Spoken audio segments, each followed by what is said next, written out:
এই যারা বলেন দোয়া কবুল হয় না, দেখেন নিজেদের সাথে মিলে কিনা। এই পাঁচটা শর্ত যদি পাওয়া যায়, মুহূর্তেই আপনার দোয়া আরশে যে নক করবে।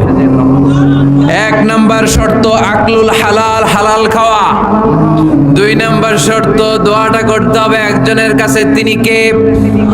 চাইতে হবে একজনের কাছে, তিনি কে? তিন নাম্বার ইয়াকিন থাকতে হবে যে আমার দোয়াটা কবুল হচ্ছে। যখন দোয়া করবেন আপনার এই বিশ্বাস থাকতে হবে আমার রব আমার ফরিয়াদ শুনছে, তিনি আমার কথা শুনতে পাচ্ছে, আমি চাওয়া মাত্রই তিনি সব দিয়ে দিতে পারে, এবং আমার রব আমাকে ফিরাবে না, তিনি দিবেনই।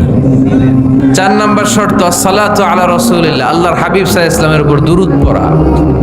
কুল্লু দুআ মাহজুব মাওকুফুন বাইনাস সামাই ওয়াল আরদ, আমরা যা দোয়া করি সব আকাশ জমিনের মাঝখানে পেন্ডিং হয়ে থাকে। মা লাম ইউসাল্লা আলাইহি, আল্লাহর হাবিব বললেন যতক্ষণ না আমার উপর দুরূদ শরীফ পড়া হয়।